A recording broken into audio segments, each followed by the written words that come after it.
Hello. നമ്മൾ ഒരു merger എന്നുള്ള ടോപ്പിക്കിലുള്ളത് theoretical aspects, different types of merger ഉണ്ട്, പിന്നെ അതേപോലെ ഡൈവസ്റ്റിറ്റ്യൂർ ഉണ്ട്. അതൊക്കെ ഒന്ന് നോക്കാം. ഡൈവസ്റ്റിറ്റ്യൂർ എന്ന് വെച്ചാൽ നമ്മളൊരു ബിസിനസ് എന്ന് വെച്ചാൽ ഒരുപാട് യൂണിറ്റുകൾ, സബ് യൂണിറ്റുകളൊക്കെയുള്ള സ്ഥാപനമാണെങ്കിൽ അപ്പോൾ അതിലേതെങ്കിലും ഒരു പോർഷനെ അവർ ഡിസ്പോസ് ചെയ്യുന്നതിനാണ് ഡൈവസ്റ്റിറ്റ്യൂർ എന്ന് പറയുന്നത്. ഇപ്പം നമ്മൾ ടെക്സ്റ്റിൽ കൊടുത്തൊരു എക്സാമ്പിൾ എന്ന് പറയുന്നത് XYZ കമ്പനി ഉണ്ട്. അതിൽ ഒരു ഫുഡ് കമ്പനിയാണ് അതിൻ്റെ പാരൻറ്റ് കമ്പനി. അപ്പം അവർക്കൊരു കാർ കമ്പനി ഉണ്ട്, ക്ലോത്തിങ് കമ്പനിയൊക്കെ ഉണ്ട്. അപ്പം ഇവർ ആ ഒരു കാർ ബിസിനസ്സിനെ ഒഴിവാക്കാൻ വേണ്ടിയിട്ട് നോക്കുകയാണ്. കാരണം നമ്മൾ കോറായിട്ടില്ല, അതായത് നമ്മൾ ഏത് ഏരിയയിലാണോ കൂടുതലായിട്ട് നമുക്ക് ഫോക്കസ് ചെയ്യേണ്ടത് ആ ഏരിയനെ മാത്രം എടുത്തിട്ട് മറ്റതിനെ സെയിൽ ചെയ്യുന്നതിനാണ് എന്ത് പറയുന്നത്, ഡൈവസ്റ്റിറ്റ്യൂർ എന്ന് പറയുന്നത്. അപ്പോൾ ആ ഒരു തിയററ്റിക്കൽ ആസ്പെക്റ്റ് ഒന്ന് നോക്കാം. ഇനി നെക്സ്റ്റ് നമുക്കുള്ളത് impact and dilution effect on EPS. ഇത് പ്രോബ്ലം ചോദിക്കാറുണ്ട്. അപ്പോൾ ഒന്നത് ശ്രദ്ധിക്കുക. നിങ്ങൾക്ക് EPS ഒക്കെ അറിയുന്നതാണ്. പ്രോബ്ലം സിമ്പിളായിട്ടുള്ള കാര്യം തന്നെയാണ്. അപ്പം നമ്മളൊരു സ്ഥാപനം മേർജ് ചെയ്ത് കഴിഞ്ഞാൽ അതിൻ്റെ EPS, ഏർണിംഗ് പെർ ഷെയറിൽ എന്തായാലും അതിലൊരു ഇമ്പാക്റ്റ് ഉണ്ടാകുന്നുണ്ട്, ഡൈല്യൂട്ട് ആവുന്നുണ്ട്. ആ ഇമ്പാക്റ്റാണ് നമ്മളിത് പഠിക്കേണ്ടത്. അതിൻ്റെ തന്നെയാണ് പ്രോബ്ലം ചോദിക്കുക. ഓക്കെ. അപ്പോൾ അതിൽ impact of mergers, dilution effect on earnings per share. അപ്പം മേജർ എന്താണെന്നറിയാം. Merger is the combination of 2 or more companies into one business entity to achieve better growth, efficiency, profitability. ഒരു സിനർജി വരും. അതേപോലെ കമ്പനീസിന് കൂടുതൽ access കിട്ടും. New മാർക്കറ്റിലും പുതിയ കസ്റ്റമേഴ്സും അതുപോലെ പുതിയ പ്രോഡക്ട്സും ഒക്കെ ആക്സസ് ചെയ്യാൻ വേണ്ടി പറ്റും. പിന്നെ റിസ്കിനെ ഡൈവേഴ്സിഫൈ ചെയ്യും. പിന്നെ ടെക്നോളജി വൈസ് കൂടുതൽ അപ്ഡേറ്റഡ് ആവും.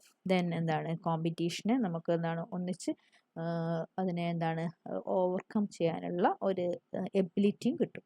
ഇതൊക്കെയാണ് ആ ഒരു മേർജ് ചെയ്ത് കഴിഞ്ഞാൽ ഉള്ള ഇമ്പാക്റ്റ്. അപ്പോൾ ഇമ്പാക്റ്റ് ഓൺ കോമ്പറ്റീഷൻ അല്ലേ, കോമ്പറ്റീഷനെ നമുക്ക് ഓവർകം ചെയ്യാൻ വേണ്ടി പറ്റുമെന്ന് പറഞ്ഞു. അത് നമുക്കറിയാം അല്ലേ. വോഡഫോണും ഐഡിയയും കൂടി മേർജ് ചെയ്തപ്പോൾ VI ആയി. അപ്പം ഒരു ജിയോനെ കുറച്ചുകൂടി നല്ല രീതിയിൽ അവർക്ക് എന്ത് ചെയ്യാൻ പറ്റും, അവരോടൊപ്പം കോമ്പീറ്റ് ചെയ്യാൻ വേണ്ടി സാധിക്കുന്നുണ്ട് അല്ലേ. അപ്പോൾ അതേ രീതിയിൽ കോമ്പറ്റീഷനെ ഈ മെർജർ കൊണ്ട് നമുക്ക് എന്ത് ചെയ്യാൻ പറ്റും, നമുക്കതിനെ ഓവർകം ചെയ്യാൻ വേണ്ടി പറ്റും. അതായത് in other industries competition may remain almost unchanged. Market power of companies may also increase after the merger. അതിൻ്റെ ഒരു വിപണി മൂല്യം എന്ത് ചെയ്യും, വർദ്ധിക്കുന്നുണ്ട്. Okay. Then next impact on operations. ഓപ്പറേഷനിൽ വരുന്ന ഇമ്പാക്റ്റ് എന്ന് പറയുന്നത് എക്കണോമിക്സ് ഓഫ് സ്കെയിൽ ആണ്. ലാർജ് സ്കെയിൽ പ്രൊഡക്ഷൻ നടക്കും. അതുകൊണ്ട് തന്നെ നമുക്ക് ചിലവുകളെ കുറക്കാൻ വേണ്ടി പറ്റും. പിന്നെ റിസോഴ്സസിനെ, രണ്ട് സ്ഥാപനങ്ങളുടെ റിസോഴ്സിനെ നല്ല രീതിയിൽ നമുക്ക് ഉപയോഗിക്കാൻ വേണ്ടി പറ്റും. പ്രൊഡക്ഷൻ കോസ്റ്റിനെ, അതായത് അത്രയും നല്ല രീതിയിൽ സോഫിസ്റ്റിക്കേറ്റഡ് ടെക്നോളജി യൂസ് ചെയ്യാൻ വേണ്ടി പറ്റും. അതുപോലെ തന്നെ പ്രൊഡക്ഷനെ നമുക്ക് കുറക്കാൻ പറ്റും. പ്രൊഡക്ടിവിറ്റിനെ വർദ്ധിപ്പിക്കാൻ പറ്റും. ഇങ്ങനെയുള്ള കാര്യങ്ങളൊക്കെ ഇതിന് നമ്മൾ രണ്ട് സ്ഥാപനങ്ങൾ മേർജ് ചെയ്യുമ്പോൾ കിട്ടുന്ന ബെനിഫിറ്റാണ്. Next impact on finance. സാമ്പത്തികമായിട്ടും നമുക്ക് ഫിനാൻഷ്യലി നമ്മൾ കുറച്ചും കൂടി സ്ട്രോങ്ങർ ആവും അല്ലെ, ഫിനാൻഷ്യലി സൗണ്ട് ആവും. രണ്ട് സ്ഥാപനങ്ങൾ, ക്യാപിറ്റൽ ബേസ്, രണ്ട് നിക്ഷേപവും നമ്മൾ ഒന്നിലേക്ക് വരുമ്പോൾ ഉള്ള ആ ഒരു ആ സ്ഥാപനത്തിൻ്റെ ഒരു ഫിനാൻഷ്യൽ എബിലിറ്റീനെ കുറച്ചുകൂടി സ്ട്രെങ്തൻ ചെയ്യും. പിന്നെ ഈസിയർ ടു റേസ് ലോൺസ്, പിന്നെ ബെറ്റർ ക്രെഡിറ്റ് വർത്തിനെസ്, ഇങ്ങനെയുള്ള പോയിന്റ്സ് ഒക്കെ ഒന്ന് നോക്കാം. അപ്പം നമുക്ക് നോക്കേണ്ടത് പ്രോബ്ലത്തിൻ്റെ കാര്യമാണ്. അപ്പോൾ നമ്മൾ merger and dilution effect on EPS. അപ്പോൾ എന്താ EPS നമുക്കറിയാം, ഏർണിംഗ് പെർ ഷെയർ ആണ്. ഏർണിംഗ് പെർ ഷെയർ കാൽക്കുലേറ്റ് ചെയ്യേണ്ട ഇക്വേഷൻ എന്താണ്, earnings after tax divided by number of equity shares അല്ലേ. എത്രയാണോ നമ്മുടെ പ്രോഫിറ്റ്, ആ പ്രോഫിറ്റ് എന്ന് പറയുമ്പോൾ എല്ലാം കഴിച്ചിട്ട് ടാക്സ് ഒക്കെ കുറത്ത് കഴിഞ്ഞിട്ടുള്ളതാണ് നമ്മുടെ ഏർണിങ്സ്. അപ്പോൾ അത് ഏർണിംഗ് പെർ ഷെയർ കണ്ടുപിടിക്കണം. എന്ത് ചെയ്യണം, ടോട്ടൽ എത്രയാണോ പ്രോഫിറ്റ് അല്ലെ ടോട്ടൽ എത്രയാണോ earnings after tax divided by number of equity shares. എത്ര ഇക്വിറ്റി ഷെയർ ഉണ്ടോ അതിനോട് ഡിവൈഡ് ചെയ്താൽ ഒരു ഷെയറിൻ്റെ മുകളിലുള്ള ഏർണിങ്സ് കിട്ടും. ആണ് EPS. EPS shows the profit earn for each equity share. Then what is EPS dilution? Sometimes A merger requires issuing new shares അല്ലേ. നമ്മൾ മേർജ് ചെയ്യുമ്പം, രണ്ട് സ്ഥാപനങ്ങൾ മേർജ് ചെയ്യുമ്പം ഒരു സ്ഥാപനം മറ്റൊരു സ്ഥാപനത്തിന് ഏറ്റെടുക്കുകയാണെന്ന് വിചാരിക്കുക. അപ്പോൾ ഏറ്റെടുക്കുമ്പോൾ എന്ത് ചെയ്യേണ്ടി വരും, പുതിയ ഷെയർസ് അവിടെയുള്ള ഷെയർ ഹോൾഡേഴ്സിന് അവർ കൊടുക്കേണ്ടി വരും. അപ്പം ആ കൊടുക്കുന്നേരം ഷെയറിൻ്റെ എണ്ണം വർദ്ധിക്കും അല്ലേ. നമ്മളുടെ അടുത്ത് ഇപ്പം ഒരു A കമ്പനി B കമ്പനിയെ ഏറ്റെടുക്കുകയാണെങ്കിൽ B കമ്പനീൻ്റെ ഷെയർ ഹോൾഡേഴ്സിന് എന്ത് ചെയ്യേണ്ടി വരും, A കമ്പനി ഷെയർസ് കൊടുക്കേണ്ടി വരും. അപ്പം ഓൾറെഡി എൻ്റെ അടുത്തൊരു 1000 ഷെയർ ഉണ്ട്. അപ്പം ബീനെയും കൂടി ഏറ്റെടുക്കുമ്പോൾ അവർക്കും കൂടി ഒരു 500 ഷെയർസും കൂടി അലോട്ട് ചെയ്യുകയാണെങ്കിൽ 1500, ആദ്യം 1000 ഉള്ളത് 1500 ആയി. അപ്പോൾ ഒരു increase in the number of shares വരുന്നുണ്ട്. അപ്പോൾ പക്ഷേ പ്രോഫിറ്റ് എന്താണ്, although total profit may increase, the number of shares also increase അല്ലേ. ആ പ്രോഫിറ്റ് എന്താണ് ഇൻക്രീസ് ചെയ്യുന്നുണ്ടെങ്കിലും ആ ഷെയറിൻ്റെ എണ്ണം എന്ത് ചെയ്യുന്നുണ്ട്, വർദ്ധിക്കുന്നുണ്ട്. ഇപ്പം നമുക്ക് 1000 ഷെയർ ഉള്ളത് നമുക്ക് കിട്ടുന്ന ലാഭം ഒരു 100 രൂപയാണ് ലാഭമെങ്കിൽ 100/1000 എന്ന് വരുമ്പോൾ 1/10th പോർഷൻ നമുക്ക് കിട്ടും. ഒരു ഷെയറിൻ്റെ മുകളിൽ 1/10th പോർഷനാണ് കിട്ടുക അല്ലേ. അതായത് എത്രയാണോ അതിൻ്റെ പ്രൊപ്പോർഷൻ അതിനെ കണക്കായിട്ടാണ് നമുക്ക് കിട്ടുക. ഇപ്പോൾ ഷെയറിൻ്റെ എണ്ണം വർദ്ധിക്കുമ്പോൾ എന്താണ്, ഇപ്പം 100 ഡിവൈഡഡ് ബൈ 1000 നെക്സ്റ്റ് നമ്മൾ മേർജ് ചെയ്ത് കഴിഞ്ഞാൽ 100 ഡിവൈഡഡ് ബൈ 1500 1/15 ആണ്. അപ്പോൾ അതിൻ്റെ പങ്ക് എന്താണ്, കുറച്ചും കൂടി കുറഞ്ഞു. അപ്പോൾ as A result EPS may decrease. This reduction is called EPS dilution. അതായത് ഷെയർ ഇൻക്രീസ് ചെയ്യുന്നുണ്ട്, അപ്പം ആ പ്രോഫിറ്റിനെ നമ്മൾ ആ ഷെയറുമായിട്ട് ചെയ്ത് കഴിയുമ്പോൾ ഉണ്ടാകുന്ന ഒരു റിഡക്ഷൻ ഉണ്ട് അല്ലേ. അതിനാണ് നമ്മൾ എന്ത് പറയുന്നത്, EPS ഡൈല്യൂഷൻ എന്ന രീതി പറയുന്നത്. അതിനൊരു എക്സാമ്പിൾ നമുക്കൊന്ന് നോക്കാം. ഒരു സിമ്പിൾ എക്സാമ്പിൾ, സപ്പോസ് പ്രോഫിറ്റ് എത്രയാണ്, 10,000 ആണ്. ഇനി ഷെയർസ് എത്രയുണ്ട്, അതും 10,000 ആണ്. അങ്ങനെ ഞങ്ങൾ earning per share is equal to 1. ഒരു ഷെയറിൻ്റെ മുകളിൽ കിട്ടുന്ന ഏർണിംഗ് 10,000 ഡിവൈഡഡ് ബൈ 10,000 1 ആണ്. If another 5,000 shares were issued അല്ലേ, ഒരു 5000 ഷെയറും കൂടി ഇഷ്യൂ ചെയ്തു അല്ലെ പുതുതായിട്ട്. അപ്പോൾ ടോട്ടൽ ഷെയർസ് എത്രയായി, 1500. ഈ ന്യൂ EPS അപ്പോൾ എത്രയായി, 10,000. പ്രോഫിറ്റ് എത്രയാണ്, 10,000. ഈ 10,000 ഡിവൈഡഡ് ബൈ 1500 അല്ലേ. അപ്പോൾ വരുന്ന പോർഷൻ എന്ന് പറയുമ്പോൾ =0.67. അതായത് നേരത്തെ ഒരു ഷെയറിൻ്റെ മുകളിൽ ഏർണിംഗ് 1 രൂപയാണ്, ഇപ്പോൾ എത്രയായി, 0.67 മാറി, കുറഞ്ഞില്ലേ. അപ്പോൾ ഇതിനെയാണ് നമ്മൾ എന്ത് പറയുന്നത്, വാല്യൂ ഡൈല്യൂഷൻ അല്ലേ. അങ്ങനെയുള്ള നമ്മൾ ടെക്സ്റ്റിൽ ഒരു എക്സാമ്പിൾ ഉണ്ട്, ജസ്റ്റ് അതൊന്ന് നോക്കാം. സിമ്പിൾ ആയിട്ടുള്ള ഒരു സാധനമാണ് വാല്യൂ ഡൈല്യൂഷൻ എന്ന് പറയുന്നത്. നമ്മൾ ആ റിഡക്ഷൻ ആണ് അല്ലേ. അതായത് നമ്മൾ earning dilutes describe reduction in amount earned per share in an investment due to an increase in the total number of shares. അപ്പോൾ ഒരു ഇൻവെസ്റ്റർ 2000 ഷെയർ ഓൺ ചെയ്യുന്നുണ്ട് ഒരു കമ്പനിയിൽ. ആ കമ്പനിയുടെ ഷെയർ ക്യാപിറ്റൽ എന്ന് പറയുന്നത് 2,00,000 ഷെയർസ് ആണെങ്കിൽ അതിൻ്റെ ഒരു എന്താണ് നമുക്ക് കിട്ടുന്നത്, he owns 1% of the company and the company makes profit of ₹10,000. Share of the profit 1% of 10,000. അതായത് 10,000 ആണ് പ്രോഫിറ്റ് ഉണ്ടാക്കുന്നതെങ്കിൽ 10,000 ഡിവൈഡഡ് ബൈ എത്രയാണോ ഷെയർ ഉള്ളത് അത് വെച്ചിട്ടാണ് നമ്മൾ ചെയ്യുക. ഈ ഷെയറിൻ്റെ എണ്ണം വർദ്ധിക്കുന്നതിനനുസരിച്ച് എന്താണ്, ഈ പോർഷൻ കുറഞ്ഞു വരുന്നുള്ളതാണ്. ഈ ഒരു എക്സാമ്പിൾ ജസ്റ്റ് ഒന്ന് മനസ്സിലാക്കി വെക്കാം. നെക്സ്റ്റ് നമുക്ക് സ്റ്റോക്കിൻ്റെ ഡൈല്യൂഷനിൽ എന്തൊക്കെയാണെന്നുള്ളത് നോക്കാം. Stock dilution means existing shareholders owns a smaller percentage of the company because new shares are issued അല്ലേ. അപ്പോൾ പുതിയ ഷെയർ ഇഷ്യൂ ചെയ്യുന്നതുകൊണ്ട് തന്നെ എക്സിസ്റ്റിംഗ് ഷെയർ ഹോൾഡേഴ്സിന് ഒരു പങ്ക്, ഒരു സാധാരണ അവർക്ക് കിട്ടുന്നതിന് പങ്ക് കുറച്ചും കൂടി, അതായത് നമ്മൾ ഒരു പിസ്സ 4 ആൾ ഡിവൈഡ് ചെയ്യുമ്പോൾ 4 ആൾക്കും അത്യാവശ്യം ക്വാർട്ടർ പോർഷൻ തന്നെ കിട്ടും. ഇനിയിപ്പം ഒരു 8 ആൾ വന്നിട്ടുണ്ട്, എന്ത് ചെയ്യേണ്ടി വരും, ഈ ക്വാർട്ടർ പോർഷനെ പിന്നെയും നമ്മൾ ഡിവൈഡ് ചെയ്യേണ്ടി വരും. അപ്പോൾ ഓരോരുത്തർക്കും കിട്ടുന്ന പങ്ക് എന്താവും, കുറയുന്നുണ്ട്. അതേപോലെ തന്നെയാണ് ഇവിടെ സംഭവിക്കുന്നത്. അപ്പോൾ ആദ്യം കിട്ടുന്നതിനേക്കാളും അവരുടെ പുതിയ എന്താണ് ഷെയർസ് ഇഷ്യൂ ചെയ്യുമ്പോൾ അവർക്ക് കിട്ടുന്ന ആ ഒരു പോർഷൻ എന്ത് ചെയ്യുന്നുണ്ട്, കുറയുന്നുണ്ട്. അതിന് സ്റ്റോക്ക് ഡൈല്യൂഷൻ എന്ന് പറയുന്നത്. അപ്പോൾ അതിന് എഫക്റ്റ് ലോവർ ഓണർഷിപ്പ് പെർസെൻറ്റേജ് കുറയും, ലോവർ വോട്ടിംഗ് പവർ, EPS കുറയും, reduce control over the company, value dilution. Value dilution means the market price of each share may decrease after issuing additional shares. നോക്കാം, അതിൻ്റെ ഒരു ഇക്വേഷനാണ്. അതായത് നമ്മൾ ഇതിനെ പറയുന്ന പേര് തിയററ്റിക്കൽ ഡൈലൂട്ടഡ് പ്രൈസ് കാണുന്ന ഇക്വേഷൻ, വാല്യൂ ഡൈല്യൂഷൻ്റെ ഒരു ഇക്വേഷൻ. അപ്പം അതിന് ഇക്വേഷൻ എന്ന് പറഞ്ഞാൽ TDP എന്ന്, theoretical diluted price is equal to O into OP plus N into IP divide by O plus N. ഇപ്പോൾ ഓരോ ടേംസും ഇൻഡിക്കേറ്റ് ചെയ്യുന്ന കാര്യങ്ങൾ നോക്കാം. O is equal to original number of shares, OP is equal to original market price, N is equal to new shares issued, IP is equal to issue price. ഒരു example കൊടുത്തിട്ടുണ്ട് ഇവിടെ. If for example there is a 3-4-10 issue അല്ലേ. 3-4-10 issue എന്ന് പറയുമ്പോൾ എന്താണ്, ഇവർ ഒരു ഷെയറിന് അല്ലേ 3 ഷെയർ ആണ്, 10 ഷെയർ കൈവശം വെച്ചിരിക്കുന്നത് കൊടുക്കുന്നത് എത്രയാണ്, 3 ഷെയർ ആണ്. അതായത് പുതുതായിട്ട് ഇഷ്യൂ ചെയ്യുന്ന ഷെയറിൻ്റെ എണ്ണം എത്രയാണ്, 3 ആണ് അല്ലേ. 10 ഷെയർ കൈവശം വെച്ചിരിക്കുന്ന ആൾക്ക് കൊടുക്കുന്നത് 3 ഷെയർ ആണ് കൊടുക്കുന്നത്. ഓക്കെ അല്ലേ. Then current price 0.50, issue price എന്ന് പറയുന്നത് 0.30, O എന്ന് പറയുന്നത് ഒറിജിനൽ നമ്പർ ഓഫ് ഷെയർസ് 10, പിന്നെ OP എന്ന് പറയുന്നത് ഒറിജിനൽ മാർക്കറ്റ് പ്രൈസ് 0.50, N എന്ന് പറയുമ്പോൾ ന്യൂ ഷെയർസ് ഇഷ്യൂ തന്നെ 3 4 10 ഇഷ്യൂ 10 ഷെയർ കൈവശം വെച്ചിരിക്കുന്നവർക്ക് 3 എണ്ണം കൊടുക്കുന്നു. N = 3, IP = 0.32. അങ്ങനെ TDP നമ്മൾ ഈക്വേഷൻ വെച്ച് കാൽക്കുലേറ്റ് ചെയ്യുമ്പോൾ എത്രയായി 0.4585 എന്ന് പറയുമ്പം നേരത്തെ ഒരു ഷെയറിന് അതായത് കറണ്ട് പ്രൈസ് ഒറിജിനൽ പ്രൈസ് എത്രയുണ്ടായിരുന്നു? ഒറിജിനൽ പ്രൈസ് എന്ന് പറയുന്നത് 0.50 ഉള്ളത് ഇപ്പം എത്രയിലേക്ക് എത്തി 0.45. ഇപ്പം 5 പൈസ എന്ത് ചെയ്തിട്ടുണ്ട്? ഇപ്പം ഷെയറിൻ്റെ എണ്ണം വർദ്ധിക്കുമ്പം കിട്ടുന്ന എന്താണ് അവരുടെ പോർഷൻ കുറഞ്ഞിട്ടുണ്ട്. അതാണ് നമ്മളത് പറയുന്നത് തിയററ്റിക്കൽ ഡയലൂട്ടഡ് പ്രൈസ് അല്ലേ. 50 പൈസ കിട്ടിയത് 0.45 പൈസയായി മാറിയിട്ടുണ്ട്. അപ്പോൾ ഈ രീതിയിലാണ് വാല്യൂവിൻ്റെ ഡൈല്യൂഷൻ ഉണ്ടാകുന്നത് എന്നുള്ളതാണ് ഈ ഒരു എക്സാമ്പിളിലൂടെ പറയുന്നത്. നെക്സ്റ്റ് നമുക്ക് നമ്മുടെ ടെക്സ്റ്റിലുള്ള ഇല്ലസ്ട്രേഷൻ നമ്പർ 1 ആണ് ഇത്. അതിൻ്റെ ക്വസ്റ്റ്യൻ ഞാൻ ഇതിലേക്ക് പേസ്റ്റ് ചെയ്തിട്ടില്ല. ക്വസ്റ്റ്യൻ ഒന്ന് നിങ്ങൾ അതിലേക്ക് നോക്കുക.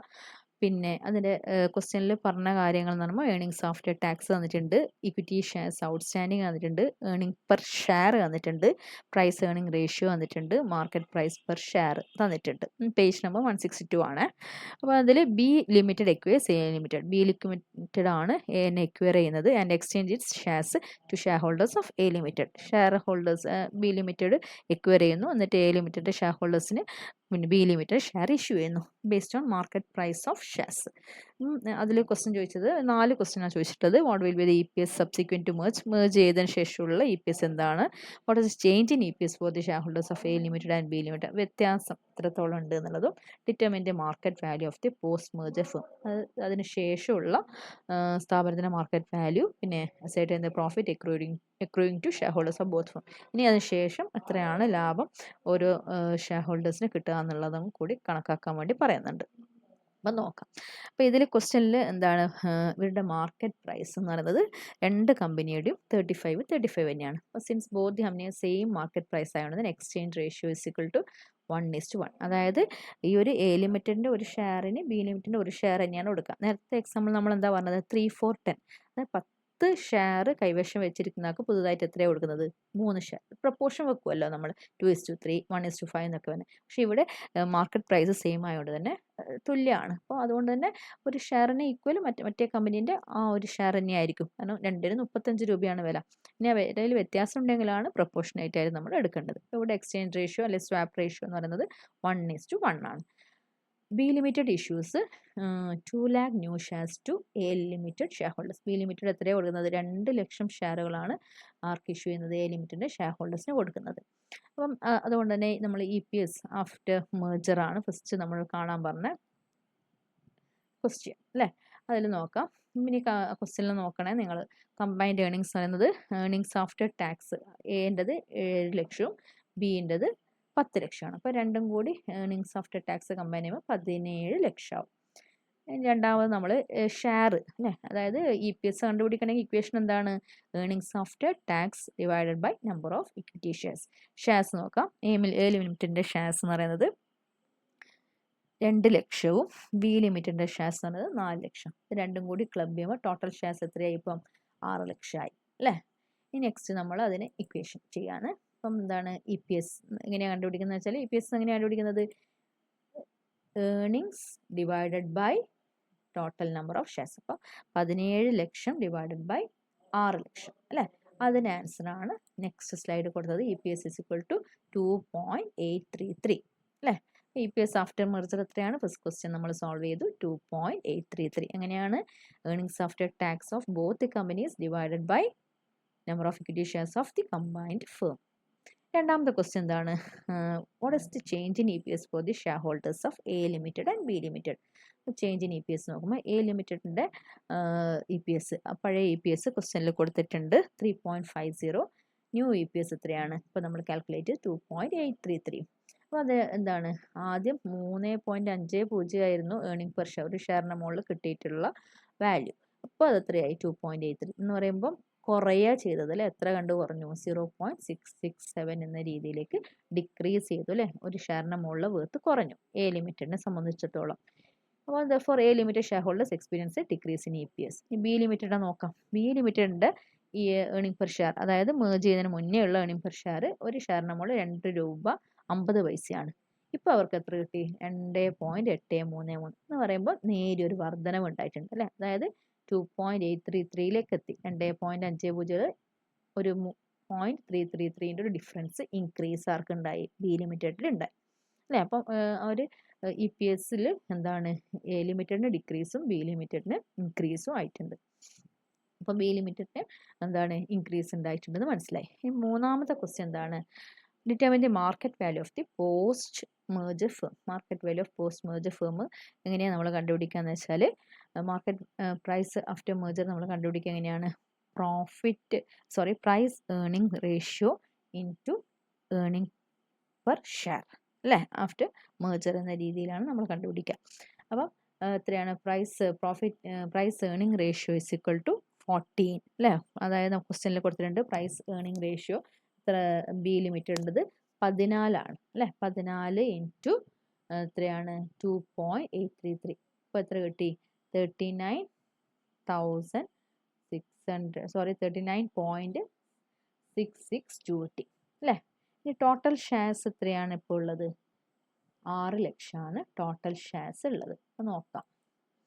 അപ്പോൾ market value is equal to 39 അതായത് മെർജ് ചെയ്തിട്ടുള്ള ഫേം ആണ് ഏത്? B limited. അപ്പോൾ അതിൻ്റെ വാല്യൂ ആണ് നമ്മൾ എടുക്കുക. അപ്പോൾ മാർക്കറ്റ് വാല്യൂ ഇപ്പോൾ എത്രയാണ് ഉണ്ടാവുക? എ ഇല്ലാണ്ടായി ബി ആണ് എന്ത് ചെയ്യുന്നത്? ഞാൻ ഏറ്റെടുക്കുന്നത്. അപ്പം 39.662 ഇൻറ്റു എത്ര ഷെയർ ഉണ്ട്? 6 ലക്ഷം. അപ്പോൾ മാർക്കറ്റ് വാല്യൂവിനെ നമ്മൾ കൺവേർട്ട് ചെയ്യുമ്പോൾ എത്ര പൈസയായി? 2,37,97,200 അപ്രോക്സിമേറ്റ്ലി 2.38 എന്നുള്ള ഫിഗറിലേക്ക് നമ്മളൊന്ന് തൽക്കാലം എഴുതി വെക്കുന്നതാണ് കേട്ടോ. അപ്പോൾ ഇതാണ് ഇപ്പോൾ ഉള്ള മെർജ് ചെയ്തതിന് ശേഷമുള്ള പുതിയ, അതായത് ബി ആണ് എല്ലാ കാര്യങ്ങളും വെച്ചിട്ട്. അപ്പോൾ ബീൻ്റെ മാർക്കറ്റ് വാല്യൂ, ആ ഒരു ബി എന്ന സ്ഥാപനമാണ് പുതുതായിട്ടുണ്ടായിട്ടുള്ളത്. അപ്പോൾ അതിൻ്റെ ഒരു മാർക്കറ്റ് വാല്യൂ ഇത്രയാണെന്നുള്ളത് കണ്ടെത്തി. ഇനി നമ്മളോട് എന്താ പറയുന്നത്? Certain the profit accruing to share holders of both the firm അല്ലേ? രണ്ട് ഫേമിൻ്റെയും പ്രോഫിറ്റ് എത്രയാണെന്ന് കണ്ടുപിടിക്കാൻ വേണ്ടി പറയുന്നുണ്ട്. അപ്പോൾ മാർക്കറ്റ് വാല്യൂ അപ്പോൾ എങ്ങനെയാണ് profit accruing to share holders കണ്ടുപിടിക്കാൻ എങ്ങനെയാണെന്ന് വെച്ചാൽ market value of shares held by shareholders after merger minus market value of shares held by shareholders before merger അല്ലേ? എത്രത്തോളം കൂടിയിട്ടുണ്ടെന്ന് അറിയണ്ടേ? അപ്പം മെർജറിന് ശേഷമുള്ള മാർക്കറ്റ് വാല്യൂ മൈനസ് മെർജറിന് മുന്നേ ഉള്ള മാർക്കറ്റ് വാല്യൂ ചെയ്ത് കഴിഞ്ഞാൽ പ്രോഫിറ്റ് ഉണ്ടോ എന്നുള്ളത് മനസ്സിലാക്കാൻ വേണ്ടി പറ്റും. അപ്പോൾ എ ലിമിറ്റഡിൻ്റെ ഷെയർ ഹോൾഡേഴ്സ് നോക്കാം. Market value of shares held after merger is equal to എത്രയാണ്? ഇവരുടെ മാർക്കറ്റ് വാല്യൂ എത്രയാണ്? 2,37,97,200 ആണ്. അപ്പോൾ അതിൻ്റെ പോർഷൻ എന്ന് പറയുന്നത് എ ലിമിറ്റഡിൻ്റെ പോർഷൻ എത്രയാണ്? എ ലിമിറ്റഡിന് എത്രയാണ് ഔട്ട്സ്റ്റാൻഡിങ് ഷെയർസ് ഉള്ളത്? 2 ലക്ഷമാണ് അല്ലേ? 2 ലക്ഷം. ടോട്ടൽ എത്ര ഷെയർസ് ഉണ്ട്? 6 ലക്ഷം. അപ്പം അവരുടെ പോർഷൻ എന്ന് പറയുന്നത് 6 ലക്ഷത്തിൽ 2 ലക്ഷമാണ് എന്റെ പങ്ക്. 6 ലക്ഷത്തിൽ 4 ലക്ഷം ആരുടെ പങ്കാണ്? ബിൻ്റെ പങ്കാണ്. അപ്പം ഈ ഒരു എ ലിമിറ്റഡിൻ്റെ ഷെയർ ഹോൾഡേഴ്സിൻ്റെ മാർക്കറ്റ് വാല്യൂ കണ്ടുപിടിക്കുകയാണെങ്കിൽ നമ്മൾ എന്ത് ചെയ്താൽ മതി? എത്രത്തോളം പ്രോഫിറ്റ് അവർക്ക് കിട്ടുന്നത് കണ്ടുപിടിക്കാൻ എന്ത് ചെയ്താൽ മതി? അപ്പോൾ 2,37 something into 2 lakh 2 lakh shares, outstanding shares 2 lakh divided by total number of shares 6 lakh ചെയ്ത് കഴിഞ്ഞാൽ 79,32,400 കിട്ടും. ഇനി market value of shares held is equal to എത്രയാണ്? അവരുടെ അടുത്ത് ഓൾറെഡി ഉള്ളത് ഇപ്പം മെർജറിന് ശേഷം കിട്ടുന്ന മാർക്കറ്റ് വാല്യൂ ആണ് ഇപ്പം നമ്മൾ കണ്ടുപിടിച്ചത്.